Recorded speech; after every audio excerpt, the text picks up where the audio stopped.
1000 രൂപയുടെ 18 മാസ തവണകളും സ്കീം 2-ൽ 2000 രൂപയുടെ 15 മാസ തവണകളുമാണുള്ളത്. ഓരോ മാസവും നറുക്കെടുപ്പ്. വിജയികൾ തുടർന്ന് പണമടയ്ക്കേണ്ടതില്ല.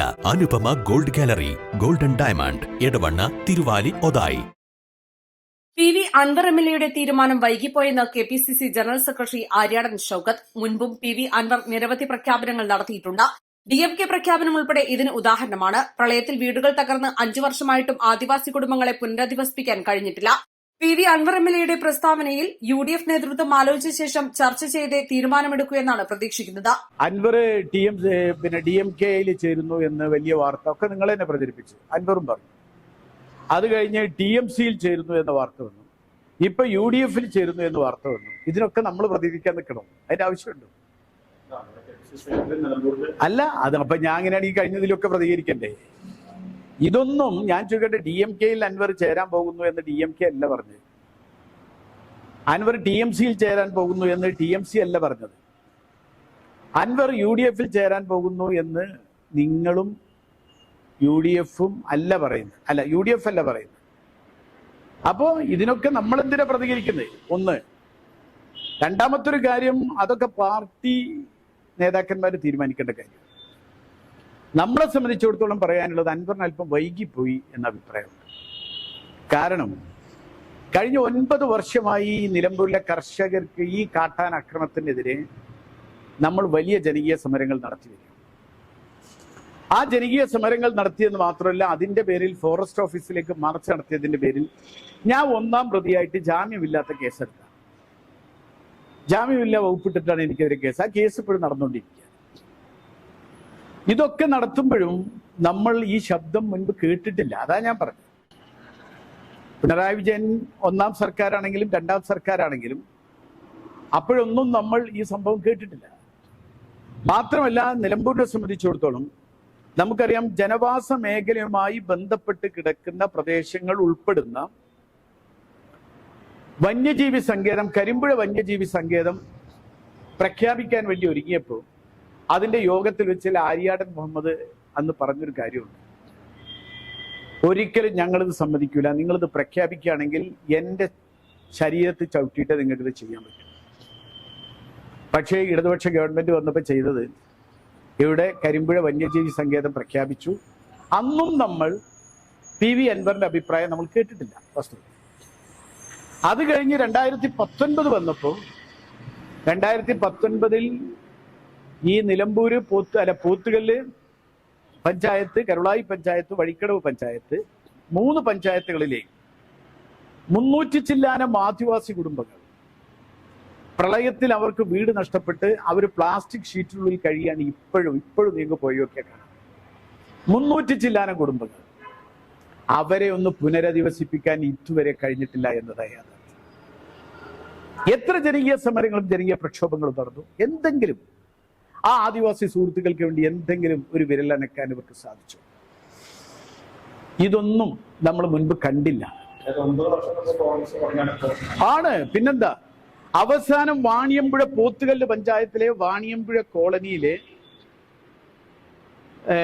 കാർക്ക്, വഴിക്കടവ് പുഞ്ചക്കൊല്ലിക്കാർക്ക് ശൗചാലയം ലഭിക്കാൻ വേണ്ടി ഞാനും വാണിയമ്പുഴ കോളനിയിലെ സുധ എന്ന് പറയുന്ന ആദിവാസി സ്ത്രീയും ഹൈക്കോടതിയിൽ പോയിട്ട് നമ്മൾ വിധി വാങ്ങിച്ചിരിക്കുക. എന്നിട്ടാ ശൗചാലയം നിർമ്മിച്ചു കൊടുത്തത്. ഈ രൂപത്തിലാണ് കഴിഞ്ഞ 9 വർഷക്കാലമായി നിലമ്പൂരിലെ കർഷകരോട്, നിലമ്പൂരിലെ ആദിവാസികളോട് ഈ സർക്കാർ മുഖം തിരിച്ചു നിന്നു. വനനിയമ ഭേദഗതി ബില്ലിനോടുള്ള അഭിപ്രായം കോൺഗ്രസ് പറഞ്ഞിട്ടുണ്ട്. കോൺഗ്രസ് വലിയ പ്രക്ഷോഭ സമരം പ്ലാൻ ചെയ്തു എന്ന് മാത്രമല്ല, കഴിഞ്ഞ ഈ 4-ാം തീയതി മുതൽ 10-ാം തീയതിക്കകം എല്ലാ പഞ്ചായത്തുകളിലും വിപുലമായ കർഷക സംവാദങ്ങളും കർഷക കൺവെൻഷനും നടക്കുക. 4 പഞ്ചായത്തിൽ കഴിഞ്ഞു. ഇനി ബാക്കിയുള്ള 4 പഞ്ചായത്തിൽ കഴിയാൻ വേണ്ടിയിരിക്കുക. അത് കഴിഞ്ഞാൽ 15, 16 തീയതികളിൽ വിപുലമായ ജാഥ നടക്കണം. ജനുവരി 3-ാം വാരത്തിൽ 25 കിലോമീറ്റർ നീണ്ടു നിൽക്കുന്ന ഭാഗത്തു കൂടെ ഒരു വലിയ ലോങ് മാർച്ച് നടത്താൻ വേണ്ടി പാർട്ടി തീരുമാനിച്ചിട്ടുണ്ട്.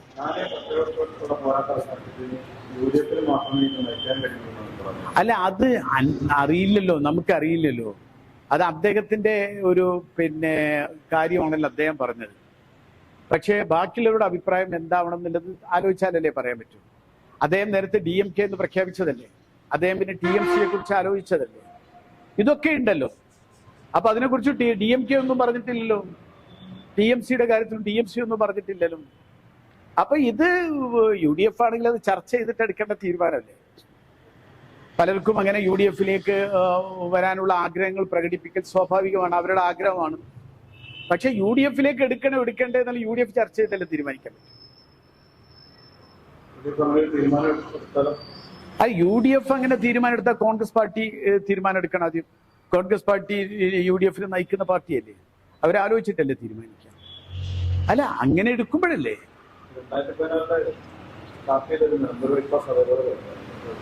നിലമ്പൂർ ബൈപ്പാസ് മാത്രമാണോ തോമസ് ടി? നിലമ്പൂർ ബൈപ്പാസ് എന്തിന്റെ പേരിലാണ് 2016 ഇവിടെ മത്സരം നടന്നത്? ആ ബൈപ്പാസിന് ഇതുവരെയായിട്ട് എത്ര വർഷമായി? 9 കൊല്ലമായി നമ്മൾ കൊണ്ടുവന്ന ബൈപ്പാസ് അതൊന്ന് പൂർത്തീകരിക്കാൻ അതിലൊരു കൊട്ട മണ്ണ് അഡീഷണൽ ഇടാൻ സാധിച്ചു. നിലമ്പൂർ KSRTC ബസ് സ്റ്റാൻഡിന്റെ അവസ്ഥ നിങ്ങൾ നോക്കിയേ. ഐക്യ ജനാധിപത്യ അധികാരത്തിൽ താഴെ ഇറങ്ങിയതിനു ശേഷം എന്തായി അതിന്റെ അവസ്ഥ? നിലമ്പൂരിലെ ടൂറിസം പദ്ധതി വടവറം പാലത്തിനപ്പുറത്ത്, നിലമ്പൂരിലെ ഗവൺമെന്റ് കോളേജ് എന്ത് ചെയ്തു? ഇവിടെ കഴിഞ്ഞ 9 വർഷമായിട്ട് ഈ ഗവൺമെന്റ് എന്ത് ചെയ്തു? ഇപ്പോ അൻവർ പറയുന്നത് എന്നെ ഒന്നും ചെയ്യാൻ പാർട്ടി സമ്മതിച്ചില്ല. പാർട്ടി പറഞ്ഞത് 2 ഏരിയ സെക്രട്ടറിമാർ പത്രസമ്മേളനം നടത്തിയത് അൻവറിന്റെ കഴിവുകേട് കൊണ്ടാണ് എന്ന്. ഞങ്ങളല്ല പറഞ്ഞു, പാർട്ടിയെ പറഞ്ഞു. അവര് നമ്മൾ തർക്കത്തില്ല. പക്ഷേ 2 കൂട്ടർ ഒരു കാര്യം സമ്മതിക്കണം, അവര് തർക്കം എന്തിന്റെ കാര്യത്തിലാണ്? തർക്കം ആരാണ് വികസനത്തിന് തടസ്സം നിന്നത് എന്ന കാര്യത്തിലാണ് ഒരു തമ്മിൽ തർക്കം. പക്ഷെ വികസനം നടന്നിട്ടില്ല എന്ന് 2 കൂട്ടർ സമ്മതിക്കല്ലേ?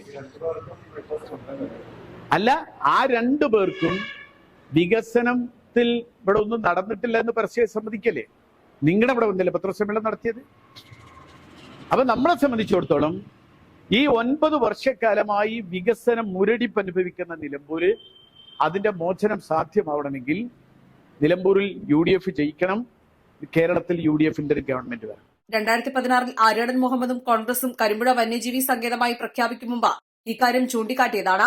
ഇക്കാര്യത്തിൽ നിലപാടെടുക്കാൻ അൻവറിന് 9 വർഷം കാത്തിരിക്കേണ്ടി വന്നു. East live, Nilambur.